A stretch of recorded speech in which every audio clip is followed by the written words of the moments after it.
comme hier, je vais circuler pour venir voir vos visages un petit peu. Je sais déjà qu'il y a des personnes qui étaient là hier. Ouais, il y en a que j'ai reconnus. Hein. Qui était là hier? Bon, alors je peux vous dire que j'ai bien dormi. Comme un bébé. C'est-à-dire, je me suis réveillée à peu près toutes les 2 heures. Parce que l'expression dormir comme un bébé, vous l'avez au Maroc, vous aussi, cette expression? Mais en vrai, un bébé, ça ne dort pas. Hein. Ça se réveille toutes les 2 heures. Bon, j'ai fait ça cette nuit. Ah mince, ça y est, je suis déjà partie au galop. Désolée. Je vais essayer de ralentir parce qu'hier, je me suis fait rattraper par les traducteurs. Est-ce qu'il y a des personnes qui ont besoin de traduction aujourd'hui? Ah oui. Donc, je vais parler plus lentement. Je suis heureuse d'être là pour cette deuxième rencontre autour de ce thème. Comment développer la créativité chez l'apprenant? Donc l'apprenant, hein, on est d'accord, des tout petits enfants jusqu'à des adolescents et grands. C'est ça votre public? Avant de commencer sur le comment, on va faire comme hier. Hein. On va faire le pourquoi. Et avant le pourquoi, je vous invite à repenser à une situation quand vous étiez enfant. Ah, vous n'entendez pas. Mince. Vous n'entendez pas? Ah, mais moi, j'ai pas de volume. J'ai pas accès au volume. Qui a accès au volume? Parce que alors moi, je m'entends très bien. C'est bon maintenant? Alors, repensez à une situation quand vous étiez enfant et puis vous vous êtes trouvé face à un problème, une difficulté, quelque chose à résoudre et vous n'aviez pas d'adulte à votre portée pour vous dire comment faire. Vous étiez seul face à cette situation et eh bien, vous avez fait appel à votre créativité pour faire face. Est-ce que vous avez trouvé des souvenirs? Pour vous aider, je vais vous raconter une histoire d'un de mes souvenirs. J'ai 8 ans. Moi, je suis née dans un pays où il y a de la neige, dans une région de la France où il y a de la neige. Et puis, je suis en colo. On fait du ski. Vous avez déjà fait du ski? Bon. Moi, je suis en train de faire du ski de fond. Donc, le ski de fond, vous voyez, c'est on randonne avec des grands skis au bout des pieds. Mais quand on a 8 ans, c'est pas super évident, je trouve. Ce jour-là, il y a le moniteur, il y a moi, et puis il y a une petite fille derrière moi qui a 6 ans. Et puis on avance, on est dans la forêt, c'est la fin de l'après-midi, on est censé rentrer, prendre le bus pour rentrer à la maison. Quand le moniteur il s'aperçoit que derrière nous, il n'y a plus personne, alors qu'on est censé être un groupe d'enfants et qu'il y a un autre moniteur ou monitrice, je ne me souviens pas, tout au bout. Alors il nous dit, ce malin, bah, continuez tout droit, là, moi je vais voir ce qui se passe derrière, et on vous rattrape. Bon, alors moi j'ai bien eu l'impression d'avoir continué tout droit, mais sans doute pas. Parce qu'à un moment donné, je regarde autour de moi et il n'y a que des arbres partout. J'arrive même pas à voir la trace derrière nous. On est perdu. Alors on est perdu, la nuit commence à tomber, parce qu'en hiver ça tombe plus tôt. Et surtout, la petite derrière moi, à 6 ans, commence à pleurer. Alors moi, je suis forte. J'ai peur de rien. Je me dis, ok, c'est moi qui ai la responsabilité, forcément, puisque j'ai 1 ou 2 ans de plus qu'elle, c'est moi qui ai la responsabilité de la ramener à la maison. Je suis donc dans ce que je vous disais tout à l'heure, une situation inconnue dans laquelle je me retrouve seule et que j'ai vraiment besoin de trouver une solution. Parce que là, en plus, il y a la nuit qui va arriver. Et donc, je fais appel à ma créativité. La créativité, sur quoi ça va s'appuyer à ce moment-là? Forcément un peu sur nos expériences de vie, sur l'intelligence, sur les connaissances qu'on a du monde. Ça ne sort pas de nulle part, la créativité. Et là, j'entends un bruit de mécanique. Et je me dis, mécanique égale humain. Je vais suivre le son et je vais bien finir par tomber sur quelqu'un. Effectivement, puisque je suis là aujourd'hui, vous vous imaginez bien que je n'ai pas été mangé par les loups. J'ai trouvé une remontée mécanique, il y avait des gens. Alors moi, j'étais hyper fière de moi d'ailleurs. Tiens, parlons de la créativité et de la fierté. J'étais fière de moi parce que j'avais sauvé la vie de cette petite fille. Parce qu'à vrai dire, la remontée mécanique, elle était tout en bas. On est descendu à travers les arbres avec nos skis de fond. On a perdu un ski. Enfin bon, bref, c'était une aventure quand même. Hein. Celle d'hier à côté, c'était rien, hein, celle que je vous ai racontée hier. Là, c'était vraiment une aventure dangereuse. Et moi, j'étais très fière de moi d'avoir ramené la petite fille vivante. Et devinez ce qui nous est arrivé quand on est arrivé en bas et qu'au final, le moniteur, il nous a retrouvés. À votre avis, comment il a réagi? Il nous a grondés. Exactement. C'est pas injuste, ça? C'est super injuste. Je me rappelle encore ce sentiment d'injustice, d'être arrivé à bon port, que lui, il nous avait perdus et que lui, il nous a grondés. C'était très, très, très injuste. Revenons sur la créativité, parce que l'injustice, c'était hier. Il fallait venir hier si vous vouliez qu'on parle d'injustice. Aujourd'hui, on parle de créativité. Tous les êtres humains naissent avec un potentiel de créativité. Ça se voit chez les enfants très facilement. Pour faire face à toutes les difficultés que leur impose la vie, quand on est un tout petit comme ça, il n'est pas trop fort ce micro, parce que là, ça va? Si je parle un peu loin comme ça va? Parce que sinon, j'ai l'impression que ça résonne. Rapprochez, bon. Quand on a un tout petit enfant et qu'on veut monter là-haut parce que maman, elle a mis le bocal de bonbons tout en haut, eh ben, on fait preuve de créativité. Vous en avez vu des enfants qui grimpent. Ils vont pousser une chaise, ils vont ramener un cube, ils vont mettre un truc, ils vont mettre le grand qui porte le petit. Ils vont développer un trésor de créativité pour atteindre leur but. Tous les chercheurs, toutes les personnes qui ont imaginé aller sur la Lune, mais même les premiers hommes qui ont fait en sorte que le feu continue à flamber, ils ont tous utilisé leur créativité. Ils ont tous utilisé ce potentiel parce que la créativité, elle nous sert à résoudre un problème à un moment donné. Justement, parlons-en de la créativité. Qu'est-ce que c'est? Il y a beaucoup de chercheurs qui se posent la question, qui réfléchissent autour de ces thèmes. Il y a plein de choses très intéressantes. Moi, quand on m'a demandé d'animer cette masterclass, j'avais jamais parlé de ce sujet encore. J'avais dit aux organisateurs, moi je peux vous parler du stress, des conflits, des émotions, de ci, de ça. On m'a collé la créativité. Ben, j'ai dit, allez, soyons créatifs, allons-y. Et ces chercheurs, du coup, ils disent que la créativité, ça c'est la définition sur laquelle ils s'entendent aujourd'hui, c'est la capacité à réaliser une production nouvelle et adaptée au contexte dans lequel elle se manifeste. C'est ce que je vous disais tout à l'heure. On a un problème. Comment j'imagine la solution à ce problème? On a plein de problèmes pour lesquels il y a déjà plein de solutions qui ont été imaginées. Et puis, on découvre toujours de nouveaux problèmes pour lesquels on a besoin de créer de nouvelles solutions et donc de faire preuve de créativité. Si on va un peu plus loin, si on se demande pour quelles raisons développer la créativité, moi j'aime bien cette phrase de Carl Rogers, qui est un psychologue américain qui a énormément travaillé sur l'écoute et qui dit que dans le sens le plus profond, être créatif, c'est se réaliser en tant que personne. Hier, vous vous rappelez, je vous ai dit les émotions, ça donne le sentiment de l'identité. Et quand je suis au contact avec mes émotions, et bien finalement, je peux être créatif parce que je suis au contact avec mon être et je peux continuer à développer qui je suis grâce à ma créativité.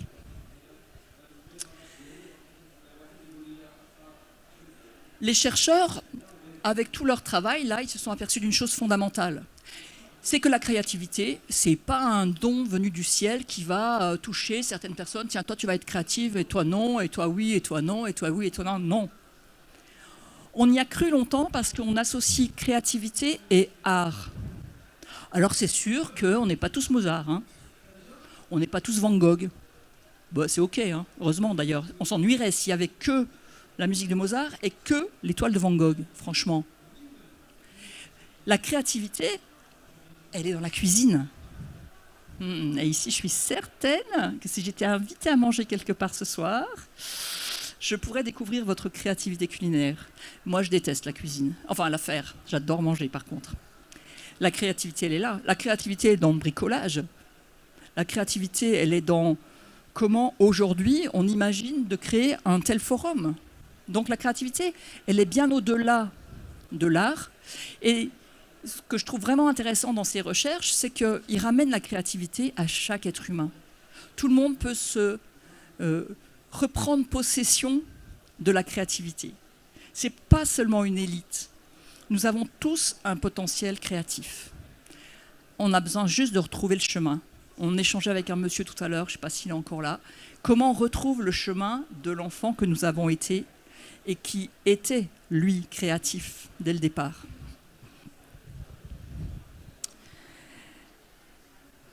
Alors, est-ce que c'est maintenant que je vous montre la suite ? Que je m'y retrouve un petit peu.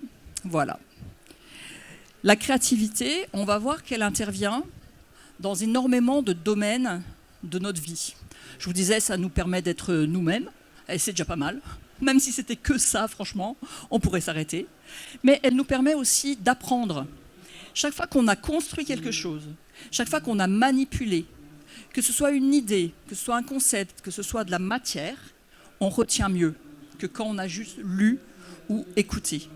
Surtout si on n'a pas fait preuve de notre intelligence pour écouter. On est juste passif comme ça, on ne retient pas grand-chose.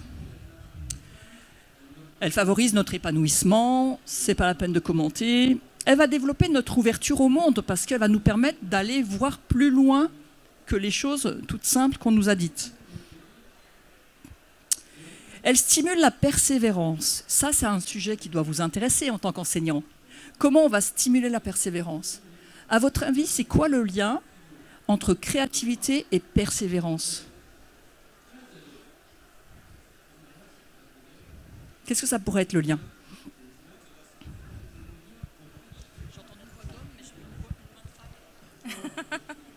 C'est bien. Solidarité féminine. Alors, créativité, je pense, comme vous avez dit, c'est le pouvoir de trouver une solution. Lorsqu'il n'est pas la solution devant nous, on essaie d'innover pour trouver quelque chose, pour résoudre un problème. La persévérance, c'est lorsqu'on a un objectif et qu'on persiste pour atteindre cet objectif par tous les moyens qu'on puisse être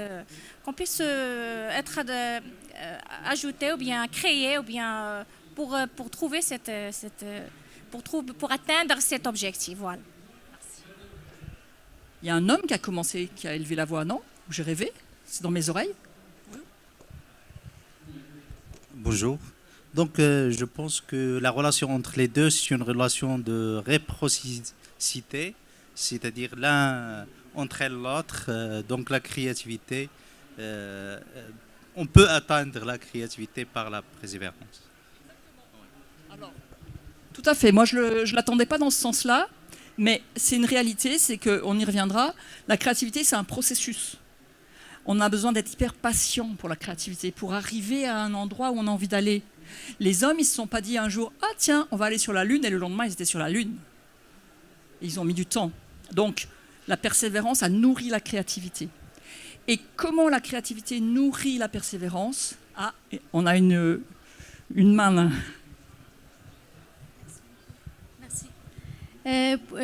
Pour moi, créativité est persévérer. Pourquoi ? Parce que persévérer, c'est prendre dans tous les sens de trouver une solution. Si ce n'est pas en ce chemin, je dirais que ça peut être dans l'autre chemin. Et lorsque je prends le deuxième chemin, c'est ça, créativité. Donc oui, il y a le fait que dans la créativité, on a plusieurs chemins qui vont s'offrir à nous et on va chercher. Et qu'est-ce qui nous donne envie de continuer à chercher ? Pour moi, c'est le plaisir. Parce qu'on oublie trop souvent, alors je ne sais pas comment c'est chez vous, hein, ça me permet de me dédouaner quand si je dis des bêtises, je vous dirai que c'est comme ça en France. Hein. Si ce n'est pas comme ça chez vous, vous me direz que ce n'est pas comme ça. Mais en France, dans l'éducation nationale, je ne suis pas sûre que le mot plaisir, ils aient bien compris que ça existait. C'est-à-dire quoi, le plaisir ? Vous avez vu les enfants, ils ont plaisir à apprendre, parce qu'ils ont plaisir à découvrir, ils sont curieux. Et le lien entre la créativité et la persévérance, pour moi, c'est que comme j'ai plaisir à faire ce que je fais, eh ben, je continue tout simplement. C'est pas une persévérance lourde où je me force, non. C'est simplement parce que j'ai accès à mon cerveau, j'ai accès à toutes les couleurs de mon arc-en-ciel, et franchement, il y en a plein des couleurs. Et du coup, ça me génère du plaisir. Monsieur, vous vouliez intervenir ? Merci, madame. Je vais donner un proverbe. Quand on veut, on peut. Et quand on a le plaisir à faire quelque chose, on va arriver. Lorsqu'on a un but, donc on peut arriver à l'atteindre. Et merci. Exactement. C'est exactement ça, l'idée de persévérer. Alors, résoudre plus facilement les conflits. Franchement, ça aussi, c'est utile. Ah, ben le son, il a changé. Vous pouvez éteindre le deuxième micro, on va voir si ça... Je ne sais pas si c'est à cause de ça, mais le son a changé sur celui-là. Est-ce que vous m'entendez bien ? Résoudre les conflits. Alors, les conflits, c'est pareil, c'est quelque chose que vous rencontrez souvent dans les groupes d'enfants. On change de micro. Ça, c'est créatif aussi, hein. On se débrouille avec la technique, on fait comme on peut. On a besoin, ça rend souple, hein, la créativité. Parce que sinon, quand on a des conflits, on a plein de façons de résoudre un conflit. On a des façons un peu autoritaires, toi t'as raison, toi t'as tort. Ça marche pas souvent avec les enfants. Et puis, les façons qui vont nous générer plus de satisfaction, j'ai envie de dire, c'est les solutions, c'est les techniques où on va faire appel à la créativité des deux personnes en conflit pour qu'elles trouvent ensemble une solution à leur conflit. Ce qui s'appelle la médiation, par exemple. Est-ce que vous connaissez la médiation par les pairs ? P-A-I-R-S, hein, pas les papas. Ils ne sont pas à l'école généralement. Oui ? Et c'est vraiment... Vous voulez nous en dire deux mots ? Ou je le fais ? Les amis. Je pense à l'apprentissage avec les amis. Un élève avec ses amis. Oui, c'est ça. C'est ça, exactement. On enseigne aux enfants à accompagner les copains à gérer leurs problèmes. Plutôt que ce soit toujours un adulte qui vienne faire l'office du gardien de but ou de l'arbitre, c'est les enfants. Ils écoutent et chacun dit « Tiens, moi je ferai comme ci, moi je ferai comme ça ». Et puis petit à petit, on construit ensemble une résolution de conflit. Ça rend intelligent. Si on fait le lien avec l'intelligence émotionnelle d'hier, ça fait grandir. Parce qu'en vrai, les émotions de tout le monde sont écoutées. Et puis on apprend petit à petit. Il y avait quelqu'un qui me demandait hier comment on fait pour l'autorégulation. Eh bien, on fait comme ça. L'autorégulation, c'est que j'apprends petit à petit à gérer mes conflits. C'est comme si aujourd'hui, vous avez votre évier qui est bouché. Soit vous savez le déboucher, soit vous appelez le plombier. Pour les conflits, c'est quand même plus intéressant d'apprendre à les gérer, pas être obligé d'appeler un médiateur à chaque fois qu'on a un petit conflit avec notre voisin ou notre enfant. Est-ce qu'il y a des sujets ? Sinon, on va avancer. Voilà, la résolution de problèmes. Et faciliter la capacité à rebondir. Hein.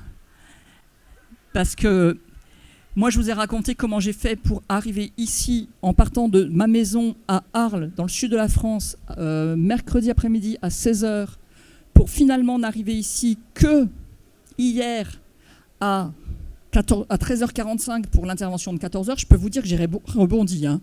J'ai rebondi d'endroit en endroit et un certain nombre de fois pour réussir à trouver la façon d'arriver à l'heure. Ça, c'est parce que j'étais motivée par le plaisir et l'envie d'être là. Donc, toutes ces raisons-là sont les raisons qui vont nous motiver, nous adultes, à développer la créativité. Alors moi, j'ai envie de dire à laisser les enfants au contact de leur créativité, puisqu'ils l'ont de la naissance. Ce n'est pas la peine de la développer en tant que telle, on a besoin juste de lui permettre de continuer à jaillir et à grandir. C'est sûr que les enfants, à un moment donné, ils ont besoin d'apprendre qu'ils sont dans une société, qu'une société a un cadre, a des règles. On ne peut pas laisser, parce que la créativité, ça nécessite beaucoup de liberté. On ne va pas laisser les enfants faire tout ce qu'ils veulent tout le temps. Je vous le dis maintenant parce que sinon il y a des enseignants qui me disent « Oui, mais on ne peut pas laisser les enfants faire tout ce qu'ils veulent tout le temps. » Donc je préfère le dire moi-même. Non, on est d'accord. Néanmoins, quand on trouve un équilibre entre le cadre, les règles, les lois de la société dans laquelle on est, les lois de l'école et la créativité, ça permet que l'enfant il apprenne, tiens, dans quelle mesure je peux être libre dans cet espace et où est-ce que je ne le suis pas et que j'ai besoin de suivre une consigne. Ce qui va nous aider là, c'est de toujours poser notre cadre de façon quand même très bienveillante. Alors, je vous ai remis la liste des points de cette façon-là. Vous allez me dire qui est-ce qui préfère cette façon et qui est-ce qui préfère cette façon. Alors la première, vous voyez, c'est exactement la même chose, c'est juste que j'ai fait deux formes différentes pour vous montrer quelque chose. Qui est-ce qui préfère cette façon-là? Ok. Qui est-ce qui préfère cette façon-là? Ok. Alors, il n'y a pas de bonne ou de mauvaise réponse, c'est que nous avons un cerveau qui fonctionne de plusieurs façons. Et on dit de façon très résumée que certaines personnes ont un cerveau plutôt linéaire, donc elles vont aller de A à B, à C, à D. Elles ne peuvent pas aller à F tant qu'elles n'ont pas fait le E. Et c'est comme ça. Et puis d'autres qui ont un cerveau plus en arborescence. Et en arborescence, moi par exemple, je vois ça... Pardon, j'ai soufflé fort dans le micro, mais moi ça me saoule direct. Moi j'ai un cerveau qui fait des bulles. Alors c'est fatigant des fois, hein, mais il y a des personnes qui vont avoir une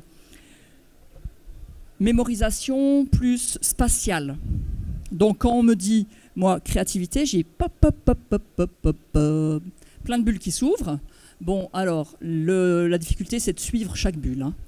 Alors, ça, je vous l'ai mis juste pour comprendre qu'on a besoin de penser, quand on écrit, quand on élabore un contenu, quand on fait un cours pour des élèves, on a besoin de penser aussi à cette dimension-là. Parce que moi, à l'école, ça, je ne l'ai jamais vu. Et moi, à l'école, j'ai vu que ça. Et je me suis ennuyée des heures et des heures. Parce que ça, chez moi, ça n'évoque rien. Ça ne crée aucune envie, aucun plaisir. L'idéal, c'est d'équilibrer entre les deux. D'aimer un peu ça et un peu ça. Alors, bon, ici, on est un peu là pour parler de l'école. Comme vous êtes très sympathique, je ne vais pas trop insister sur ce qui fait que l'école tue la créativité. Parce que, bon, quand même, soyons clairs, l'école, pour le moment, dans la plus grande majorité, n'est pas un facteur de créativité. Ma fille, par exemple, à 4 ans, on habitait à Paris, dans une chambre de bonne, tout en haut d'un immeuble. On avait un escalier comme ça, flou, pour monter. On a passé des heures à monter cet escalier. Quand elle dessinait une maison, avant l'école, elle dessinait un long corps de maison comme ça, une toute petite fenêtre en haut et un toit. Il n'y avait pas de cheminée avec la fumée qui sort et tout ça. C'était sa représentation de son monde. C'était comme ça qu'elle créait une image de son monde. Et puis elle est allée à l'école. Et à l'école, elle a appris à faire les maisons comme tout le monde. C'est-à-dire un rectangle avec un toit, avec une cheminée, avec de la fumée, avec des fenêtres, avec des volets, avec des rideaux, avec un petit pot de fleurs, avec une porte, avec une serrure. Et moi, ça m'a rendu triste. Vraiment, parce que je me suis dit que j'aimais tellement plus les maisons qu'elle faisait avant, avec sa créativité. Comme aujourd'hui, on est là pour plutôt travailler sur comment faire, on va arrêter de parler de comment on ne fait pas. Le rôle de l'école, aujourd'hui, comme toujours d'ailleurs, ça a été vraiment un des rôles, de permettre aux enfants de développer leurs compétences. Vous êtes d'accord avec moi?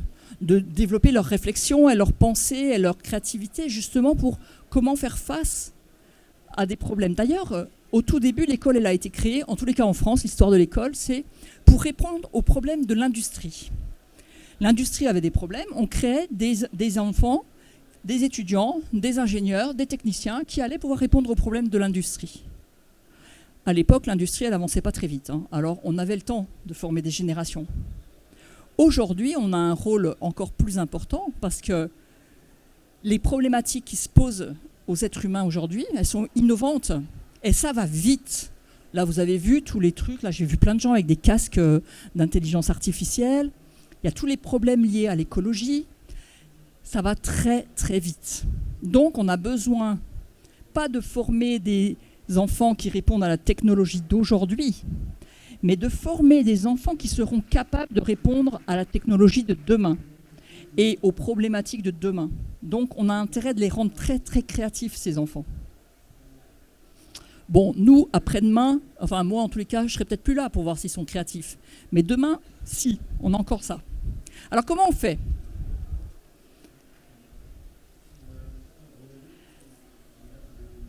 On a plein de portes d'entrée. On en a tellement que moi, ce que je vous propose, c'est que chacun d'entre vous, vous en choisirez une ou deux à mettre en place déjà et à essayer. Parce que si vous vous dites, oh là là, il y a tout ça à faire, comme je vous disais, la créativité, c'est un long processus. On a besoin d'être patient, on a besoin de savoir quand ça commence, qu'on ne sait pas quand ça va terminer, et surtout on ne sait pas comment ça va terminer. D'ailleurs, on a eu la bombe atomique. Hein. On savait comment ça avait commencé, on ne savait pas jusqu'où ça allait aller, cette affaire. Hein. Alors, comment ? Eh bien, d'abord, on a besoin de créer des espaces qui vont être dédiés, qui vont être propices à la créativité. Hier, on parlait d'espaces sécures par rapport à l'expression des émotions. Mais là, c'est la même chose, en fait. Pour que je puisse laisser libre cours à ma créativité, j'ai besoin d'un espace sécure, c'est-à-dire un espace où je ne vais pas être jugé. Ça va, la traduction ? Ils ne sont plus là. Donc, je ne vais pas être jugé, c'est-à-dire qu'on ne va pas me dire si c'est bien ou mal ce que je fais. Moi, j'ai retrouvé il n'y a pas très longtemps mes diplômes, puisque je cherchais un diplôme que je cherchais. Non, j'ai retrouvé mes carnets de notes d'enfants. Et j'ai trouvé une appréciation. J'ai tout jeté d'ailleurs après. C'était écrit nul en dessin. Nul, ça fait mal hein, quand ça passe. Hein. Ça fait que j'ai mis 30 ans à oser reprendre un crayon. Et le jour où j'ai osé reprendre un crayon, j'ai tellement dessiné que j'ai fini par être invitée à faire une exposition. J'ai vendu plein de dessins. Et pourtant, on m'avait dit que j'étais nulle. C'était quand même bizarre.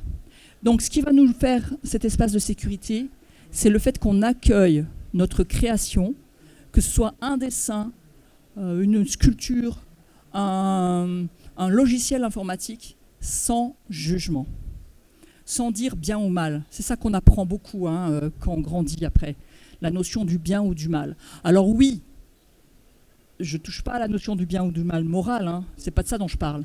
Mais les réalisations, ça c'est bien, ça c'est mal. Surtout quand on parle de dessin. On va avoir besoin d'un espace, quand j'ai marqué physique pour dire, parce qu'on a besoin d'un espace-temps dédié à la créativité. Oui, ah ça y est, c'est reparti. Oh là là. Il me faut un Xanax, hein, c'est ça ? Non, c'est quoi un calmant ? Déjà hier, je les ai épuisés, les pauvres. Je vais boire un peu d'eau. Qu'est-ce qu'on a dit hier sur l'eau ?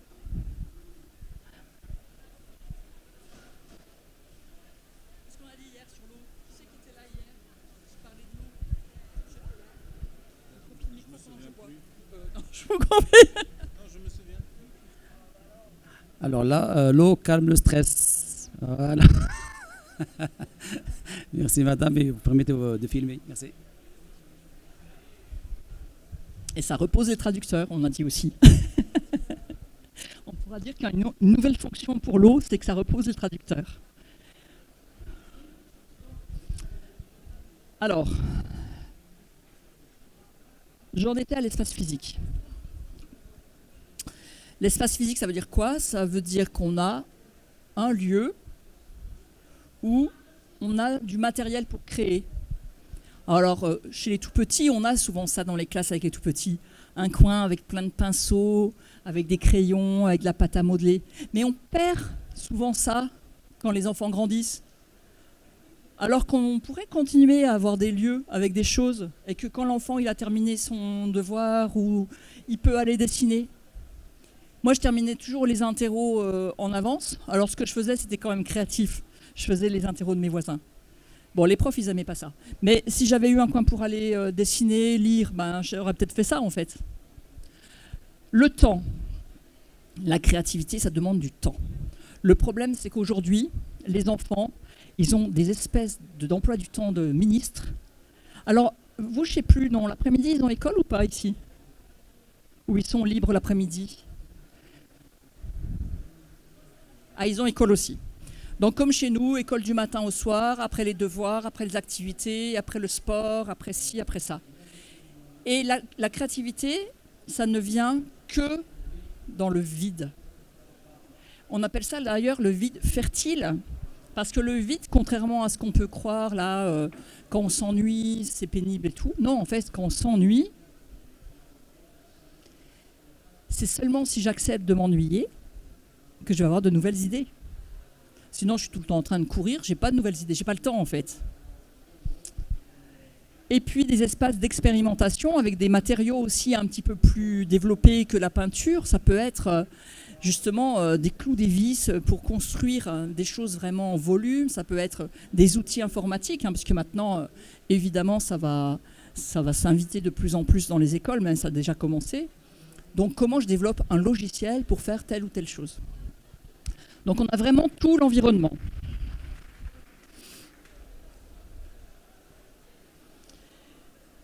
Ce qui va nous aider également, c'est de favoriser la curiosité et l'exploration. Souvent, on va poser des questions qu'on appelle fermées. On va demander aux gens, tu vas prendre le train? Tu vas y aller en train? Et voilà, la réponse, c'est soit un oui, soit un non. Alors que si je demande, comment tu veux y aller? Hein? Pof, comment? Il ouvre. Pof, il y a le train, l'avion, j'y vais à pied, j'y vais à cheval, j'y vais pas. Alors que si tu me poses la question, tu veux prendre le train, je peux dire que oui ou non. Oui ou non, ça n'ouvre pas la créativité. Donc on va favoriser ce qu'on appelle les questions ouvertes, qui commencent par comment, qu'est-ce que. On évite un peu les pourquoi, qui sont souvent des questions assez... elles semblent être ouvertes, mais c'est comme des questions qui demandent une justification. Elles sont un peu accusatrices, les questions qui commencent par pourquoi. Alors que si je vous dis, pourquoi vous êtes venu? Et si je vous dis, qu'est-ce qui vous a donné envie de venir? Ça ne fait pas le même effet quand même, hein? Non? Vous avez plutôt envie de répondre à quelle question? La première ou la deuxième? La deuxième? Si vous m'aviez dit la première, j'aurais été vraiment embêté. Je vous aurais dit pourquoi vous avez envie de répondre à la première question. Et l'exploration du monde. Ce qui va nous aider aussi dans notre créativité, c'est, comme je disais tout à l'heure, tout ce qu'on a déjà en bagage, toutes les couleurs qu'on a déjà dans notre palette. Pour ça, on a besoin d'ouvrir notre regard au monde. On va aller voir comment ils vivent dans un autre pays. Alors, on n'a pas forcément l'occasion d'y aller, mais on peut regarder des documentaires. On va s'ouvrir sur les styles, que ce soit littéraires ou la réflexion qu'on a, la philosophie, etc., des autres pays. Le monde est un terrain de jeu pour tous les êtres humains. Aujourd'hui, en plus, avec Internet, tout le monde quasiment peut accéder au monde entier. Quasiment. Hein. Et puis, les explorations interdisciplinaires. Alors, chez nous, le rythme des enfants, c'est quand même dingue. Moi, je ne pourrais pas supporter. Tu arrives à l'école, à 8h, tu as français. Le temps que tu arrives, tu te lèves, machin, tu fais 1 heure de français. Bon, allez, si tu fais 40 minutes, c'est bien. Tu dois te relever et tu pars en cours de maths. Hop, c'est pas la même zone du cerveau. Hein. Tu passes du français aux maths. Et 5 minutes après être assis, tu es censé être en capacité de faire des maths. Tu as fini tes maths, tu vas courir. Là, c'est pas trop mal quand même. Mais après, tu vas faire des sciences. Et puis, voilà, bon. Tout est très, très, très découpé. C'est comme ça ici, chez vous aussi. Tout est découpé. Alors que, quand on fait une exploration interdisciplinaire, et puis on verra tout à l'heure comment on peut travailler en projet, ben, on va permettre aux disciplines de se rencontrer. Oh tiens, si je faisais un projet avec la prof de philo, moi je suis prof d'histoire, c'est ok, on fait un projet toutes les deux, prof de philo, vous êtes prof de philo, je parie. Vous êtes prof de philo? C'est vrai, hein? Ah non, mais moi j'ai un inconscient. J'ai vu votre tête, je me suis dit, oups. Donc, une prof de philo, une prof d'histoire, on a plein de choses à inventer ensemble. Et on peut faire un projet qui déjà va se construire entre nous deux. Non, mais me regardez pas comme ça, je suis une magicienne, c'est bon, c'est fait, c'est dit, c'est pas la peine d'en faire plus. Je sais qu'après, vous allez me demander des photos. Donc, mélangeons les matières. Chaque fois qu'on peut le faire, mélangeons, rencontrons-nous entre différentes matières. Parce que justement, on en arrive au projet. Dans beaucoup d'écoles alternatives, on a arrêté de faire 1 heure de français, 1 heure de maths, 1 heure de sciences. On fait un projet. Les enfants vivent un projet au cœur duquel ils vont faire toutes les matières.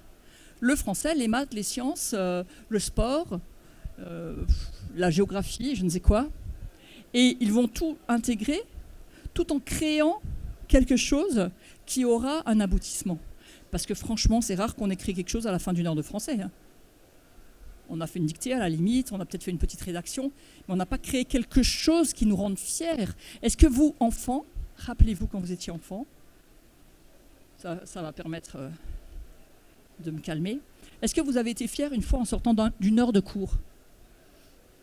À part si vous avez rendu une très très très bonne note.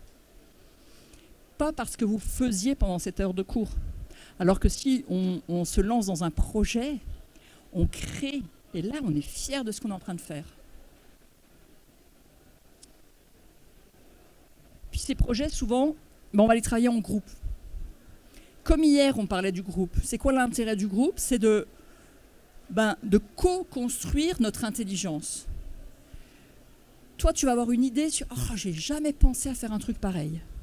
Du coup, je m'approprie ton idée, et puis moi, je vais te donner une idée, et petit à petit, ensemble, on va agrandir encore notre créativité. Parce que j'aurai intégré dans ma mallette les idées de mes collègues. Et puis, ce qui va nous amener aussi à mener des projets communautaires. Par exemple, des jardins partagés, nous faire sortir un peu de l'école, mais aussi des projets intergénérationnels. Il y a des endroits où des crèches ont été construites à côté d'une maison de retraite. Et les petits mangent avec les personnes âgées. Et ça rend tout le monde créatif. Parce que ça nous oblige à développer des compétences différentes. Quand on accompagne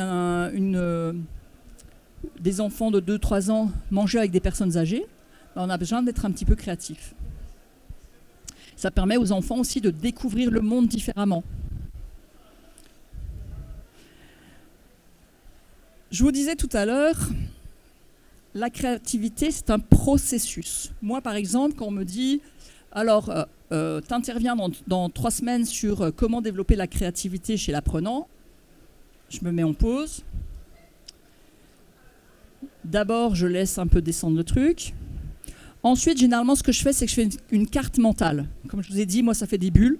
Donc, je rends ma bulle là sur ma feuille. Ok, voilà toutes les bulles qu'il y a. Une fois que j'ai toutes mes bulles, je laisse infuser. J'ai un processus très très long d'infusion, j'allais dire d'infusage, non, d'infusion, qui fait que souvent je passe à l'écrit à la dernière minute. Je passe à vraiment la création. Parce que quand c'est infusé, quand c'est prêt, hop, c'est rapide. Donc c'est un processus qui prend du temps, qui a des étapes et puis qui a des allers-retours en fait. Et c'est un processus dans lequel on a besoin de valoriser le processus et pas le but. On dit, peut-être monsieur vous avez un dicton là-dessus, que le chemin est plus important que la destination. C'est vraiment le cas dans le processus de création. Donc on a besoin de valoriser l'effort. Alors bon, c'est comme je le fais à la dernière minute, je l'ai mis 2 fois, hein, parce que c'était vraiment important. On a besoin de valoriser l'effort.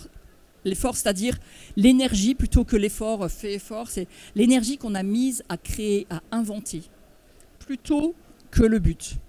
Et puis l'originalité.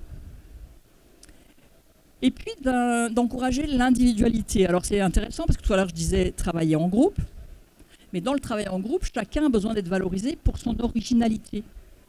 Comment toi, tu as trouvé ce chemin? C'est passionnant de voir comment les enfants trouvent leur propre chemin.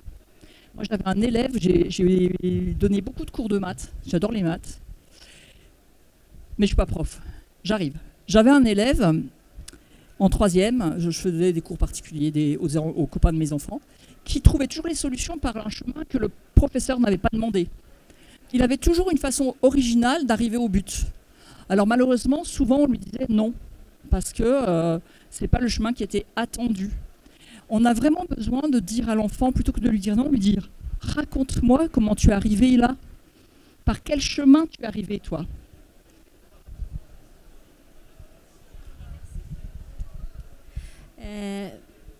Merci. Madame, tout à l'heure, vous avez parlé, bien sûr, du troisième point, c'est-à-dire comment encourager les projets créatifs. Donc, quand on parle, bien sûr, des projets créatifs, donc, ce sont les projets pédagogiques collectifs, parce que tous les projets, bien sûr, se réalisent en groupe, c'est ça? Personnellement, j'enseigne la tranche d'âge à partir de 12 ans jusqu'à 20 ans, c'est-à-dire des collégiens et des lycéens. Je ne sais pas à propos des autres collègues, bien sûr, qui sont face à enseigner des petits-enfants, c'est-à-dire le primaire et le préscolaire. Donc, je ne sais pas qu'est-ce qu'ils peuvent demander à leurs élèves comme projet créatif.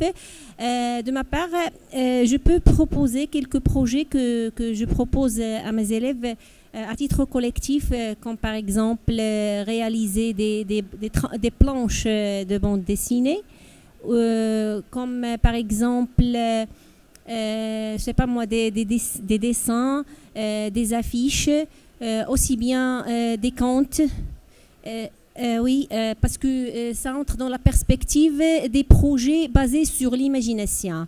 Donc des contes, aussi bien même des films pédagogiques au niveau des ciné-clubs. On peut parler aussi d'autres projets comme, je sais pas moi, des capsules, des interviews et des reportages. Et j'aime bien que d'autres collègues nous proposent au niveau du primaire et du préscolaire pour avoir bien sûr une idée. Merci de votre témoignage. C'est vrai qu'avec la tranche 12-20, les projets collectifs, c'est assez facile. Avec les primaires, c'est aussi facile.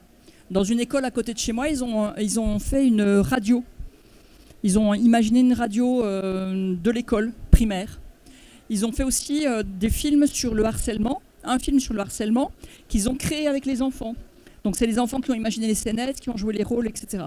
C'est sûr qu'avec des tout petits, c'est plus compliqué. Mais on va adapter des jeux ou des activités pour l'âge des enfants. Avec les moins de 3 ans, on ne va pas faire du collectif, mais on va les laisser explorer. En fait, ça me fait penser à une chose que je n'ai pas écrite. C'est que ce qui va aider les enfants à garder contact avec leur créativité, c'est l'exploration libre. C'est-à-dire on les laisse dans un espace sécure où ils ont le droit de tout faire, toucher à tout. Et pour les petits, ça suffit ça en fait pour la créativité. Oui, d'accord, madame. Donc, en réponse à la question de madame, un petit peu dans le même ordre, en tant que prof qui a eu l'occasion d'enseigner pour tous les cycles primaires et secondaires, donc c'est la même chose. Seulement à dire qu'au niveau du collège et du lycée, c'est la continuité de quelque chose qui a commencé au niveau du primaire. Donc les projets de classe sont donc là, existants, au niveau du programme, par une cadence d'une séance par semaine. Pour chaque unité, donc 4 séances. Donc il y a un travail qui se fait dès la première année du primaire. Et donc ça se fait dans un cadre collectif pour faire apprendre à ces petits. Donc le travail collectif, l'organisation du travail et le travail de la chaîne. Et au niveau de l'évaluation, il s'agit, comme vous avez dit, ce n'est pas le résultat qui compte, mais c'est le travail. Qu'est-ce que vous avez fait comme valeur ajoutée au groupe? Voilà, donc... merci. Je vois aussi qu'il ne faut pas limiter la création dans le sous-cadre du projet, ou bien le projet, on parle ici du projet. Lorsque l'élève essaie de produire même oralement une phrase pour les petits, c'est une création. Lorsqu'on ne se sert uniquement de la mémoire, c'est une production. Alors l'oral, une phrase, un paragraphe, une improvisation, alors tout ça entre dans le cadre de la création. Ça me fait penser, je m'étais dit, quand je me suis projetée pour cette masterclass, je m'étais dit, tiens, pendant qu'on parle, je leur ferais bien faire, est-ce que vous connaissez les cadavres exquis? Je ne sais pas comment ça pourrait s'appeler en arabe. Je ne parle pas arabe. Un cadavre exquis, c'est en fait, on fait un premier bout de dessin sur une feuille, on laisse juste 2 traits apparaître et on plie. La personne suivante complète un dessin et puis laisse juste 2 traits apparaître et elle replie. Et on fait circuler la feuille de personne en personne et je m'étais dit, puis après je me suis dit, oh là là, 50 personnes, 60 personnes, ça je vais pas réussir à gérer, donc j'ai lâché l'affaire.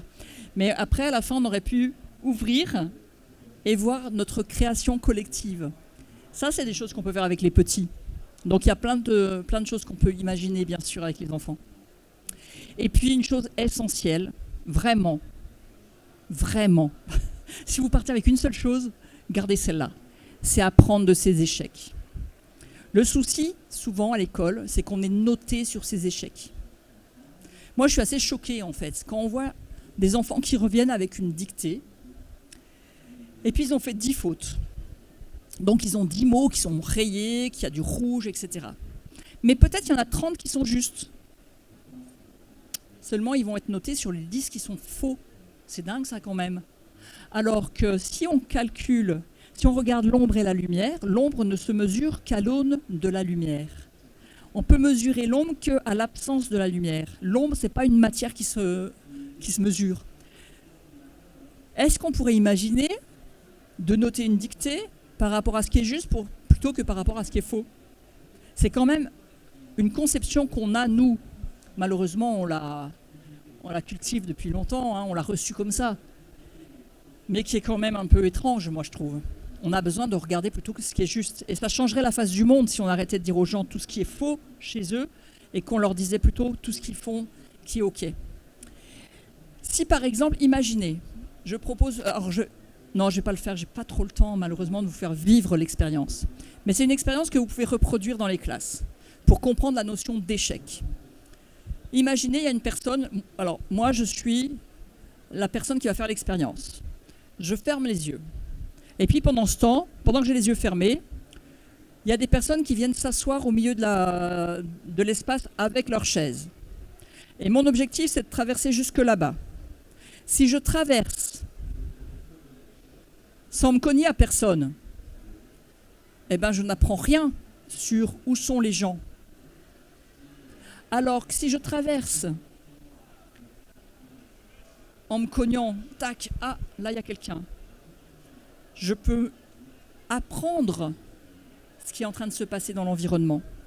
Et la deuxième fois que je vais traverser, sauf si les personnes changent de place entre-temps, hein, parce que ça, je sais qu'il y a quelqu'un ici.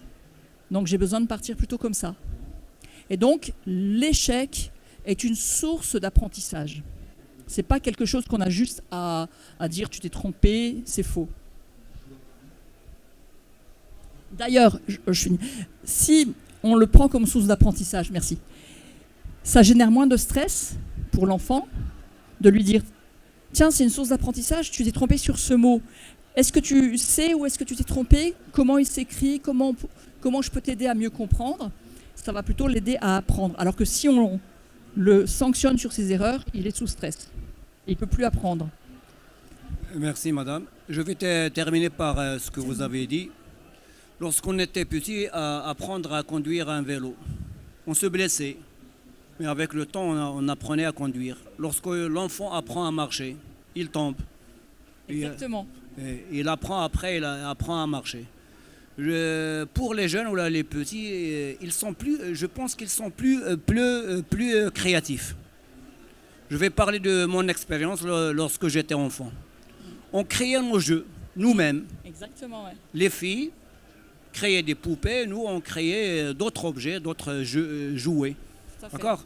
Donc, pour l'écriture, il y a ce qu'on appelle l'écriture créative. On peut donner une image, ou bien on peut demander aux élèves d'aller dans la cour, prendre des photos. Et à partir des photos, ils vont créer une histoire.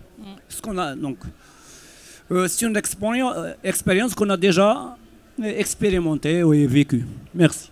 Merci. C'est vrai que c'est ce que je me suis dit ce matin. J'étais dans mon hôtel tranquille et je me disais, c'est vrai que quand on laisse les enfants expérimenter avec les objets qui sont sous la main, plutôt que de leur donner des jeux très développés, très finis, où ils n'ont plus rien à inventer, eh ben, ils vont plutôt être créatifs.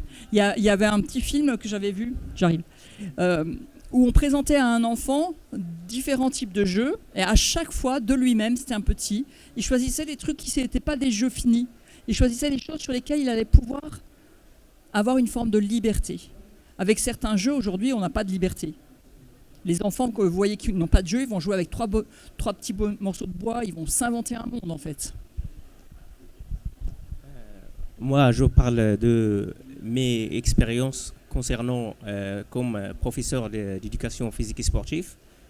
La créativité ne reste pas toujours sur les théories et la théorie, mais aussi sur le pratique.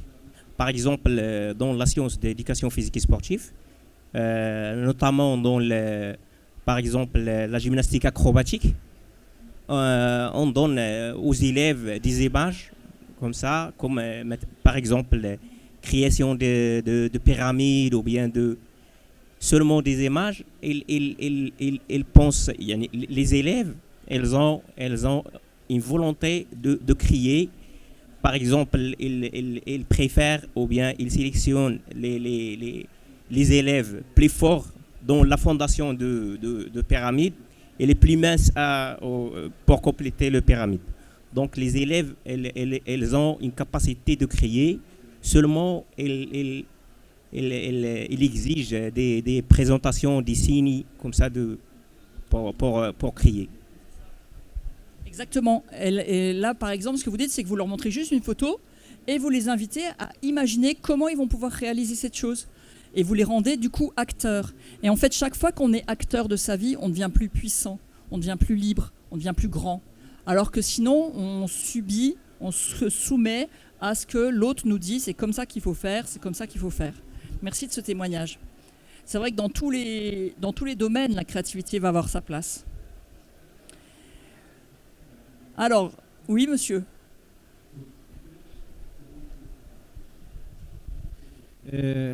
Vous ne voyez pas, madame, que le concept de la création, il se diffère d'une étape scolaire et se diffère une matière à l'autre. Généralement, au secondaire, au période de collège, on peut résumer la créativité, elle est en relation avec les matières d'éveil que l'art plastique, mais à l'absence d'une interdisciplinarité et une analyse de chaque matière, on ne peut pas aboutir à une école qui encourage la liberté et la création. Vu les contraintes que vous avez citées, contraintes de temps, espace, voilà, ça va limiter à des questions qui sont directes, ici limites, et qui entament et développent des habiletés fermes, plus de temps qui ouvertes. Et merci. Je suis bien consciente que moi, je vous parle d'un pays imaginaire où vous auriez, vous, les enseignants, la capacité, parce qu'on ne vous mettrait pas un programme énorme, on ne vous mettrait pas des contraintes compliquées, vous auriez la capacité et vous-même un peu plus de liberté. Le souci, ce que vous soulevez, c'est que le cadre dans lequel vous intervenez ne vous laisse pas tellement à vous non plus l'espace d'être créatif. Mais alors moi, j'interviens avec vous, et vous vous débrouillerez avec le ministère de l'Éducation nationale, hein, parce que pour l'instant, moi je fais comme je peux avec les profs et les élèves, et puis c'est pas moi qui vais transformer les mentalités des ministères. Parce qu'en vrai, les transformations, elles partent d'en bas. Moi j'ai décidé de ne pas faire de politique, justement, parce que je me suis rendu compte que la politique, ça descend rarement jusqu'au terrain. Du coup, je préfère être au terrain. Et dans le terrain, chacun a quand même un espace de liberté dans lequel il peut proposer. Vous êtes prof de quoi? De PS. Et bien voilà, monsieur vient de nous faire un témoignage magnifique sur comment on peut mettre de la créativité dans l'EPS. Imaginez qu'en EPS, est-ce que c'est vraiment important que les élèves ils apprennent les règles du handball comme c'est défini par la fédération, ou est-ce qu'ils pourraient créer leurs règles? Tiens, si on crée un nouveau jeu, on peut faire plein de choses en fait pour leur faire du sport. Alors, moi, c'est pour ça que je vous donne plein de pistes. Après, vous ferez comme vous pouvez, bien sûr, hein, comme chacun d'entre nous tout le temps. Je vais vous faire un petit exercice là pour vous faire bosser un petit peu.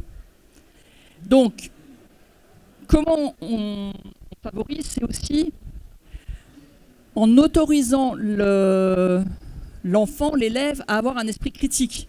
Ça, c'est pas toujours non plus très, très bienvenu dans l'école. C'est-à-dire qu'on leur demande de penser comme c'est attendu. Alors qu'en leur demandant de résoudre des problématiques en réfléchissant eux-mêmes, en allant chercher, et peut-être en disant à l'enseignant « Ah, mais je ne suis pas d'accord avec vous sur ce sujet », ça serait un peu intéressant. Je vous raconte une petite anecdote et après je vous fais faire un exercice. J'ai une nièce, alors moi je vous ai dit j'adore les maths, j'ai une nièce qui était en 3e à l'époque, elle savait que je pouvais la soutenir. Donc un jour elle m'appelle, un dimanche, elle me dit j'ai un exercice de maths que je n'arrive pas à faire. Il fallait que l'énoncé, ça parlait de la grande pyramide du Louvre. Est-ce que vous avez vu déjà des images avec la pyramide du Louvre? Donc c'est une grande pyramide qui est au milieu de la cour du Louvre. Il y a une grande et il y a des petites. Est-ce qu'il y a des profs de maths ici? Pas de profs de maths? Mince, mon histoire va tomber à l'eau. Des profs de physique? Pas de profs de physique non plus? Bon, vous allez quand même me suivre. Bon, le but de l'histoire, c'était de dire combien de petites pyramides on pouvait mettre dans la grande. Donc moi, je pars au début assez simplement, et je dis, ben, tu calcules le volume de la grande, tu divises par le volume de la petite, et puis c'est voilà. Et après, je réfléchis, et je me dis, ben non, en fait, parce que les pyramides, on ne va pas pouvoir les pousser pour qu'elles rentrent jusqu'à plus soif. Parce que les pyramides, c'est un volume solide. Donc on part dans une réflexion un peu de dingue pour un dimanche après-midi, à calculer la base de la pyramide, sur la base de la grande, combien je peux mettre de petites, combien j'en retourne dans les trous, quelle surface j'ai là-haut, combien j'en remets, combien j'en retourne, combien j'en remets, on arrive à un chiffre évidemment très très différent du premier, puisqu'on n'a pas concassé les pyramides pour les faire rentrer dans tous les petits trous. Et puis je dis à ma nièce, attention, parce que ton enseignant, demain, peut-être que lui, ce qu'il attend, c'est simplement que tu divises des volumes, donc tu lui dis, mais monsieur, ce volume ne peut pas rentrer, etc., blabla. Et en fait, l'enseignant, quand elle lui a expliqué le lendemain, il lui a dit « Viens voir, toi, avec ta feuille ». Et quand il a vu sa feuille, il l'a déchirée. Et après, toute l'année, il lui a dit « Ah, mais toi qui sais si bien, viens nous montrer ». Toute l'année, il s'est moqué d'elle, au lieu de valoriser sa réflexion. Et de lui dire « Waouh ! Alors moi, j'attendais un truc très simple, mais franchement, ton calcul, il est balèze. » Parce qu'elle avait fait le calcul, hein. Moi, j'avais juste eu l'idée. C'est énorme comme calcul à faire, hein, pour un dimanche après-midi, je vous l'assure. Hein. Donc on a vraiment besoin de valoriser la résolution créative. Et du coup, je vous propose un petit exercice. Alors si vous le connaissez déjà, ne le dites pas à votre voisin. Sur votre papier, vous avez 9 points. Là, vous allez faire 9 points comme ça. Et la consigne, c'est que vous allez traverser les 9 points en traçant 4 segments. Donc des segments, c'est des petits bouts de droite, sans lever votre crayon. Donc votre crayon reste sur la feuille. Vous avez droit à 4 traits, et avec ces 4 traits, vous traversez tous les points. Allez, je vous laisse 10 minutes et je relève les copies. 4 traits, voilà, 4 traits. Des segments, hein, c'est comme ça qu'on dit. En laissant votre crayon sur la feuille. Parce que si vous levez, c'est facile. Hein. Avec 3, c'est fini.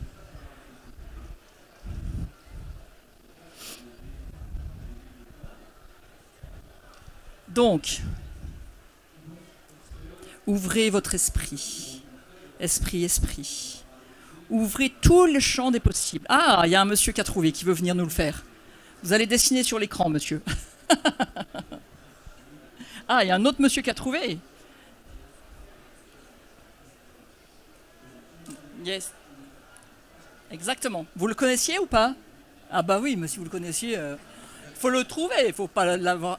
Non, vous devez avoir traversé tous les points. Tous les points avec 4 traits. 1, 2, 3, 4, 5, ma cocotte. Pardon, hein, je vous appelle ma cocotte, je suis un peu familière, mais bon, vous m'avez montré 5 traits.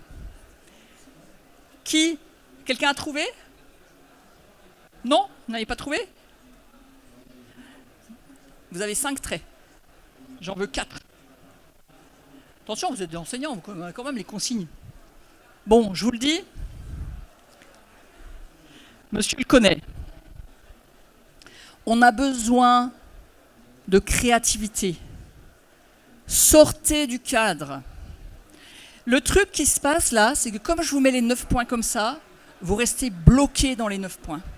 Vous avez toute la feuille. Personne ne vous a dit de rester sur les 9 points.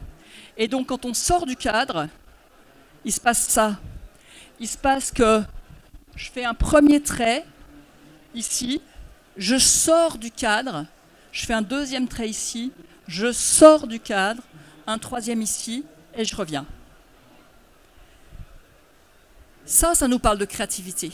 Et ça nous parle de comment le cadre, parfois, peut être auto-bloquant. Le fait que je vous mette les 4 points, même s'il y a les traits qui dépassent, les 9 points, même s'il y a les traits qui dépassent, ça vous bloque. Notre vision, elle est limitée aux 9 points. Ça, malheureusement, c'est les adultes qui ont fait ça de nous. Quand on était enfant, quand on est enfant, quand on est en contact avec l'enfant que nous étions, on invente plein de trucs et on trouve plus facilement.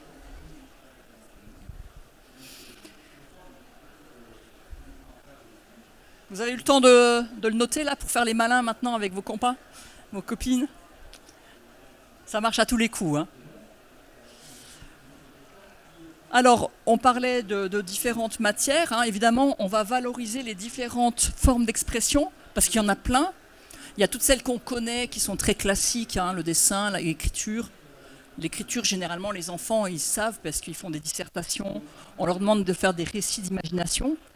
Mais il y a plein d'autres techniques, et dont toute la technologie actuelle, toute l'informatique, tout ce qui va se faire avec l'intelligence artificielle. D'ailleurs, un bon moyen de savoir si vos élèves ils ont fait leur interro avec ChatGPT ou tout seul, vous savez ce que c'est? Oui? Comment on va savoir si le devoir qu'il a fait à la maison, il l'a fait avec ChatGPT ou s'il l'a fait avec son propre cerveau?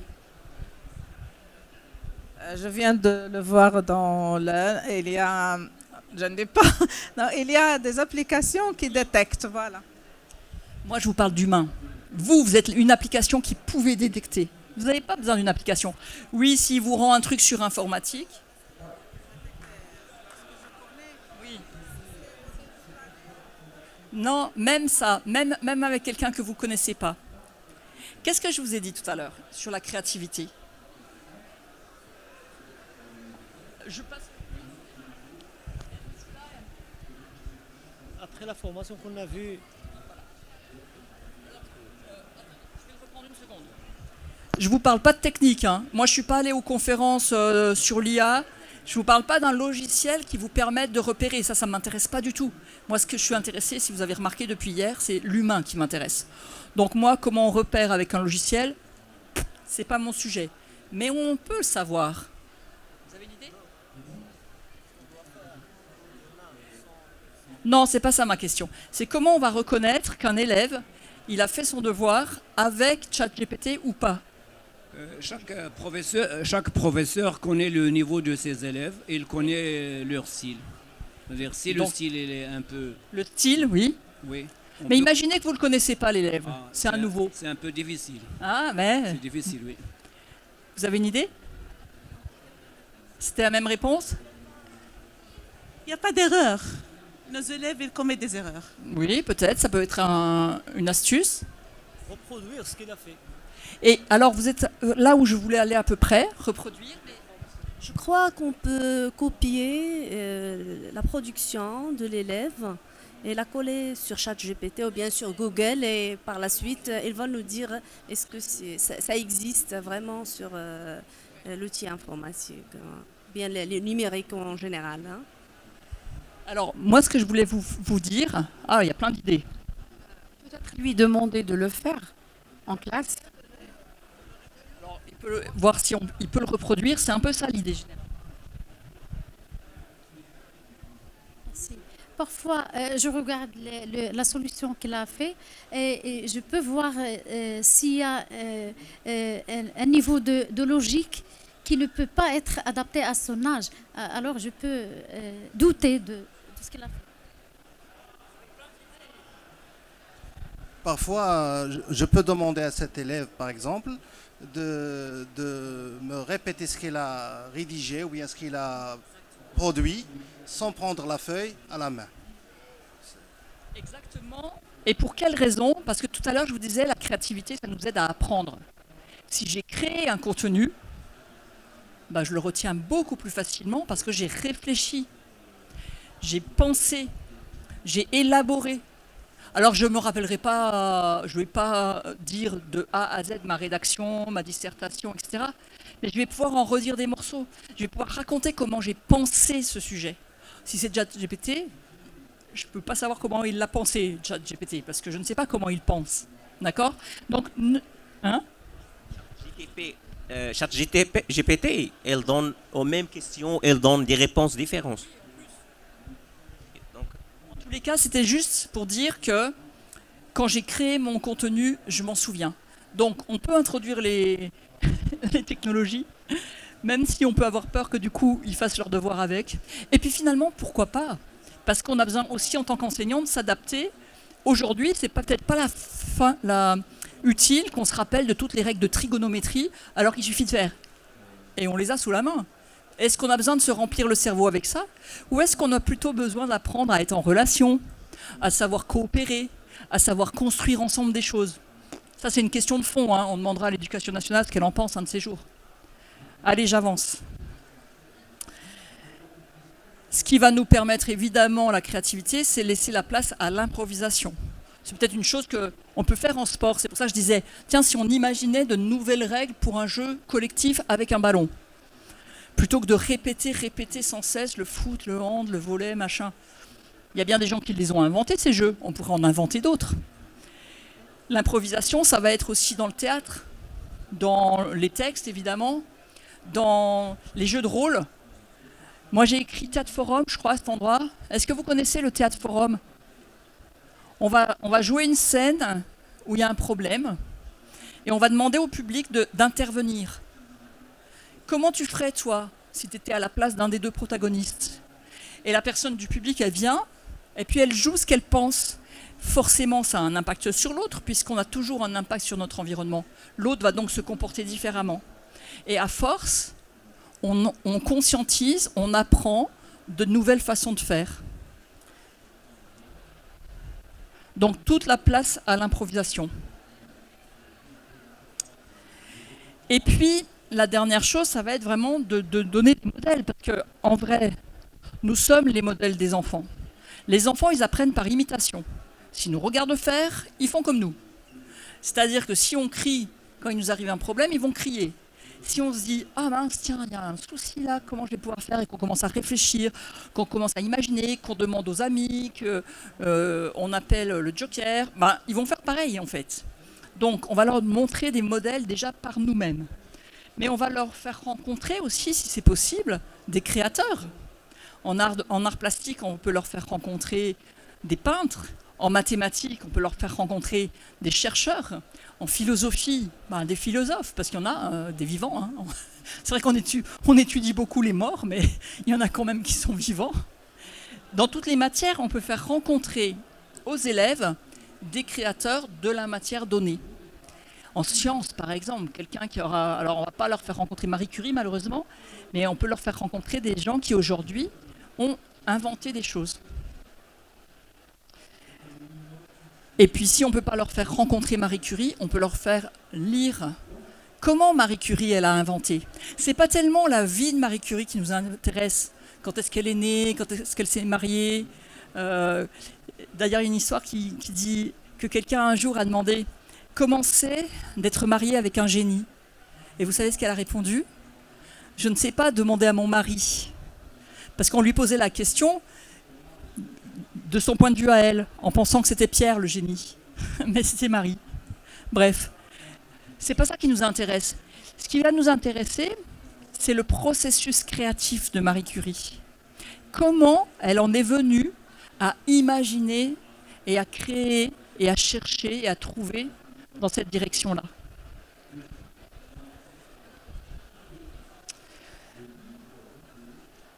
Et moi, j'ai envie de conclure. Ah, ben, je suis en avance. Pourtant, je n'ai pas parlé trop vite. Vous avez de la place pour des questions. Oui, les photos. J'ai une question à vous poser avant de partir parce que j'ai hâte de savoir la réponse. Comment vous avez su que je suis une prof de philosophie? Est-ce que ça fait partie de votre créativité au niveau de la connaissance de l'être humain? Alors moi, j'ai envie de vous dire, c'est un hasard total. Parce que je ne me permets pas de projeter. Vous pourriez être prof d'art aussi. Donc j'ai choisi une personne au hasard et une matière au hasard. Je suis tombée sur vous. Ma foi. Est-ce que ça fait partie de ma créativité? Alors là, pour le coup, j'en sais rien. Sans doute, peut-être. De mon inconscient, peut-être. Nos inconscients étaient en train de papoter philosophie pendant que nos conscients travaillaient à un autre niveau. Je ne saurais pas vous dire. Le hasard, ça, on ne sait jamais, hein, le hasard, ce que c'est exactement. L'intuition. Alors, c'était vraiment... Parce que 2 secondes avant, je ne savais pas que j'allais parler de prof de philosophie, en fait. Hein. C'est pour ça que je vous dis les inconscients, parce que moi, je travaille beaucoup avec ce qui est en train de se passer dans l'énergie globale. Monsieur. Un petit jeu que je le mets avec toujours mes petits-enfants, c'est que je pose une bouteille de l'eau sur une table et je le demande de le faire tomber. Alors la première fois, il faut tomber avec ses mains. Donc, je pose une question. Alors, faire tomber la bouteille sans utilisant votre corps. Donc, il fait secouer la table. Je le demande encore.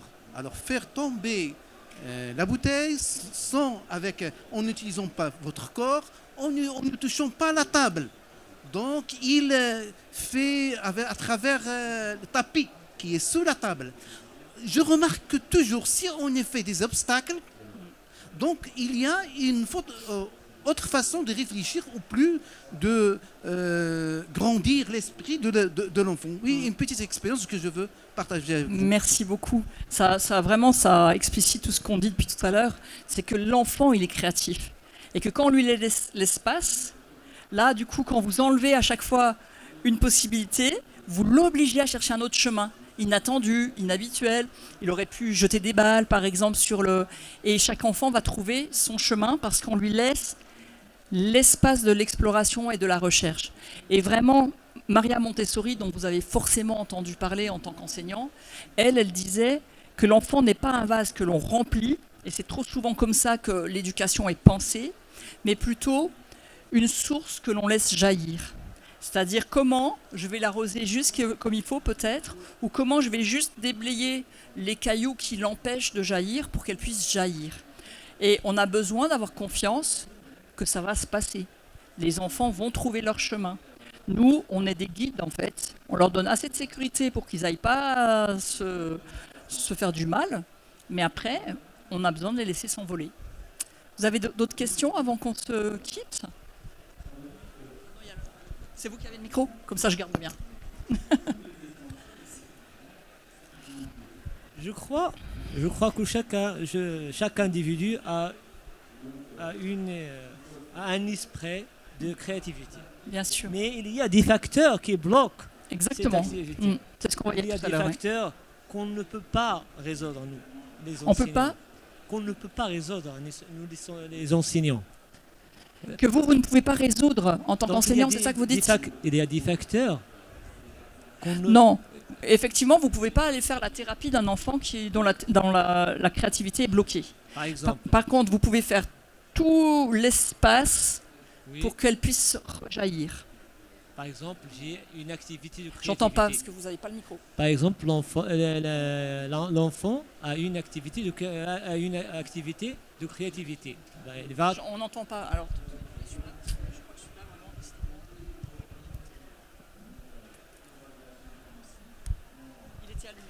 Oui, oui. Par exemple, je vais donner une activité aux élèves où il y a une partie de créativité.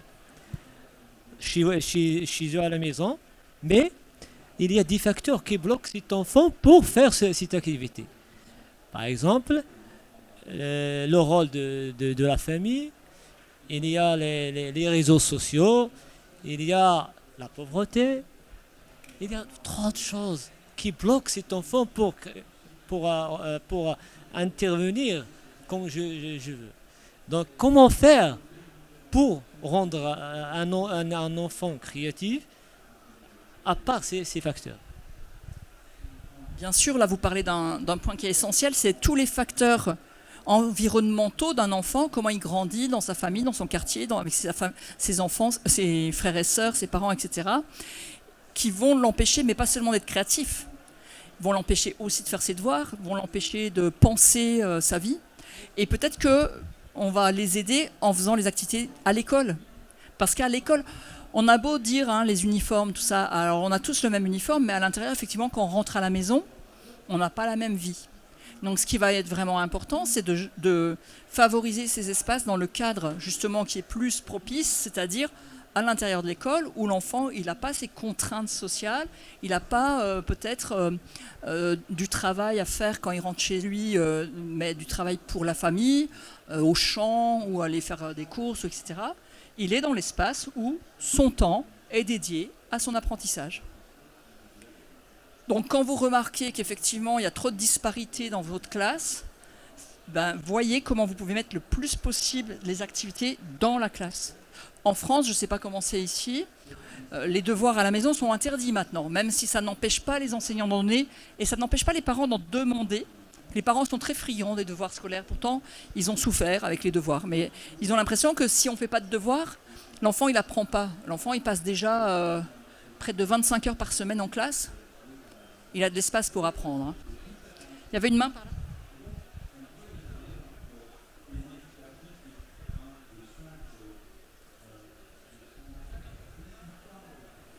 là. Je crois que pour aider des enfants à devenir créatifs, il faut être soi-même créatif.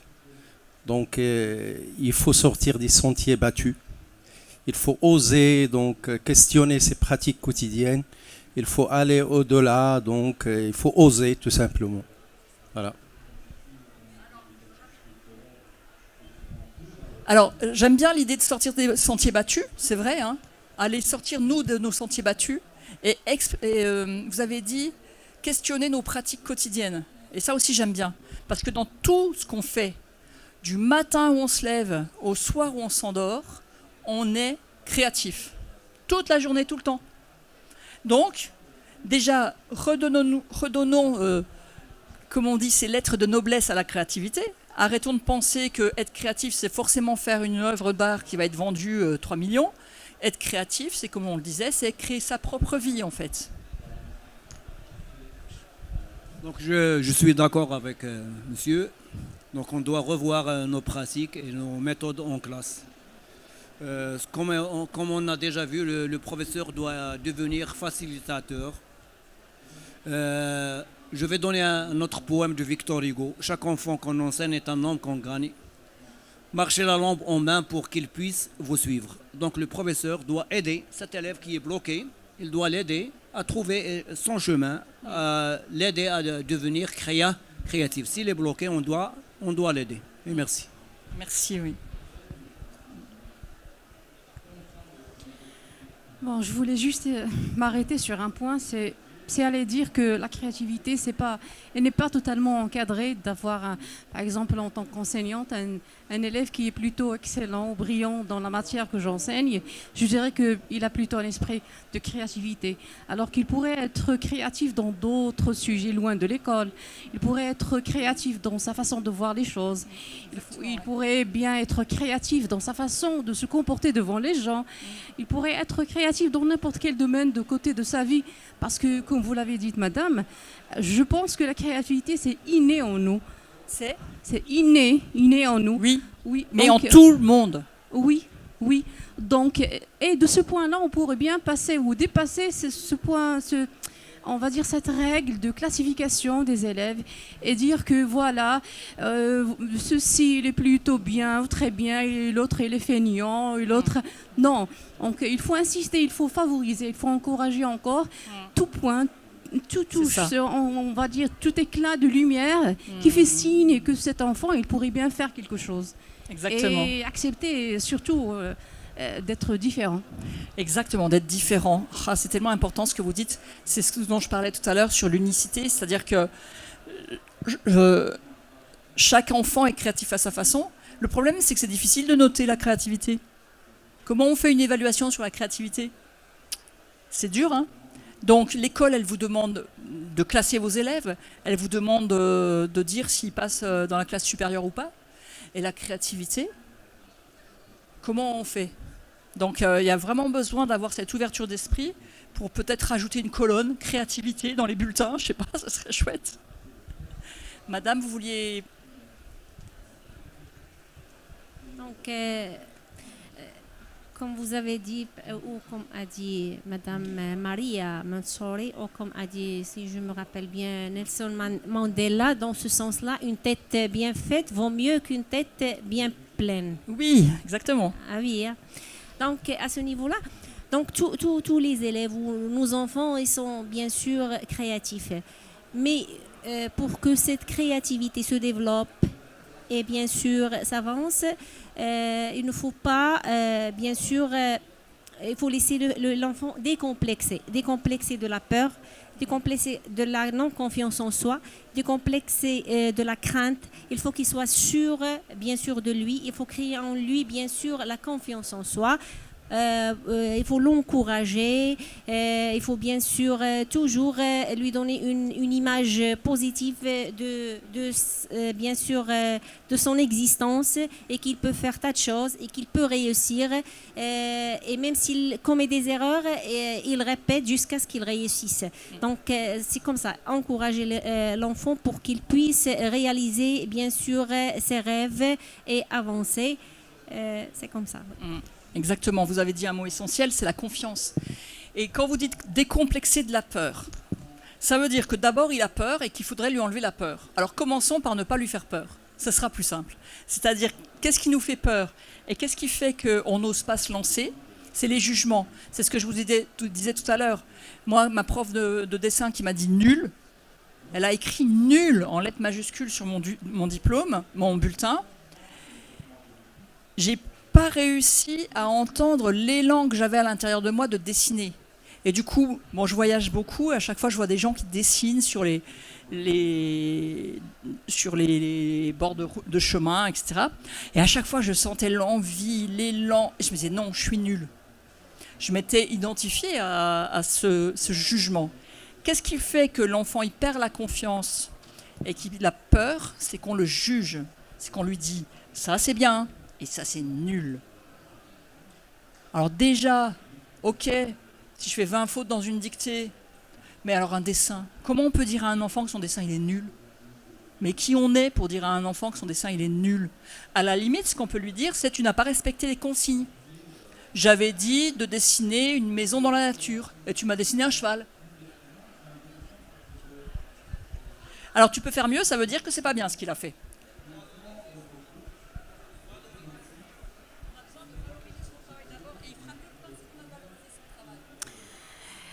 D'abord, il faut penser à lui dire que tu as bien fait. Non? Non? L'encourager.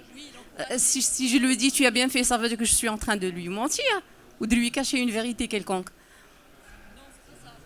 Le sujet, c'est que quand on dit à quelqu'un qu'il a bien fait, alors, soit lui, il est content de son dessin et il se dit ok, la maîtresse, elle est contente de mon dessin aussi.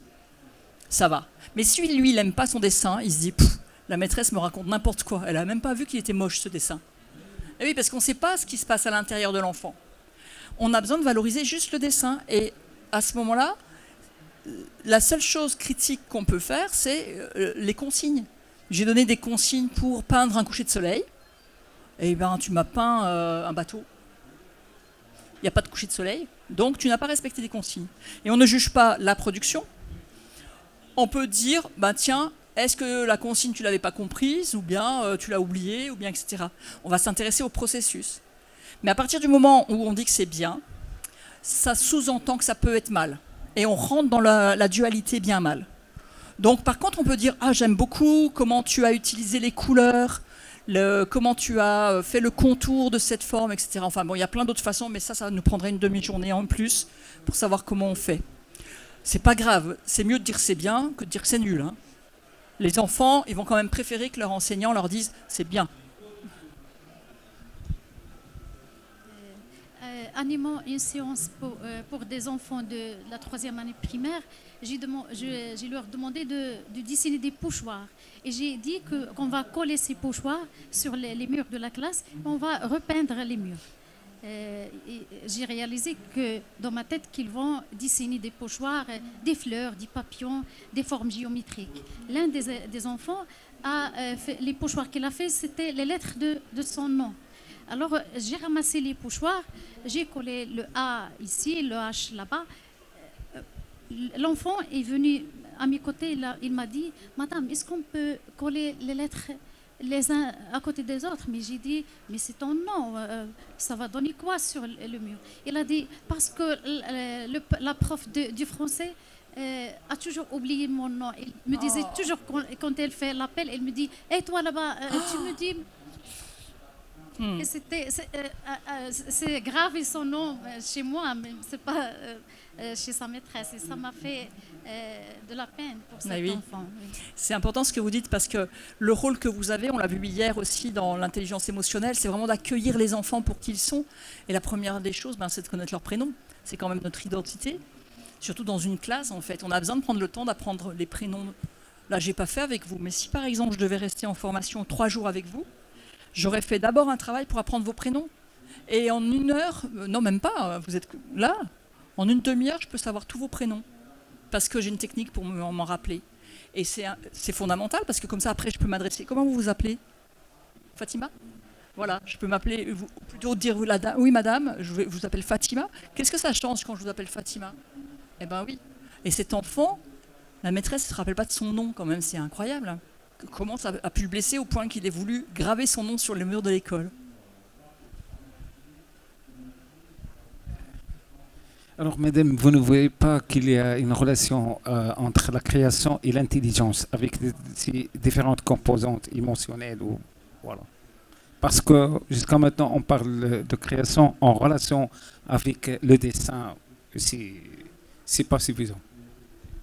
Bien sûr, depuis tout à l'heure, moi je parle de la création dans tous les domaines. Là, on est revenu sur l'artistique, mais on a ouvert depuis le début de la séance sur tous les domaines, parce qu'on n'est pas dans une créativité artistique, justement. La créativité, comme on l'a déjà dit, dans le sport, comment ça peut être. Et la créativité a un lien avec une forme d'intelligence, mais qu'on a besoin de dissocier du QI intellectuel, du quotient intellectuel classique, l'intelligence académique, on va dire. C'est une intelligence beaucoup plus globale, émotionnelle, relationnelle, affective et du coup créative. Si on reste sur si on dit que la créativité est liée à l'intelligence pure, on perd les 3/4 des gens qui se pensent bêtes, par exemple, ou qui ne se pensent pas assez intelligents pour être créatifs, alors que tous les êtres humains sont créatifs. Donc, c'est lié à tous les types d'intelligence. Bon. Et ben voilà, la moitié de la salle est partie. Ça suffit pour la créativité, là, je crois, pour aujourd'hui. Hein. On en a fait assez. Donc, je vous souhaite une belle fin de journée, de forum. Beaucoup de créativité dans vos espaces. Ça va vous rendre heureux aussi, j'espère. Hein, que vous l'avez déjà expérimenté. Et peut-être à l'année prochaine. Hein. Inch'Allah, comme on dit. Hein.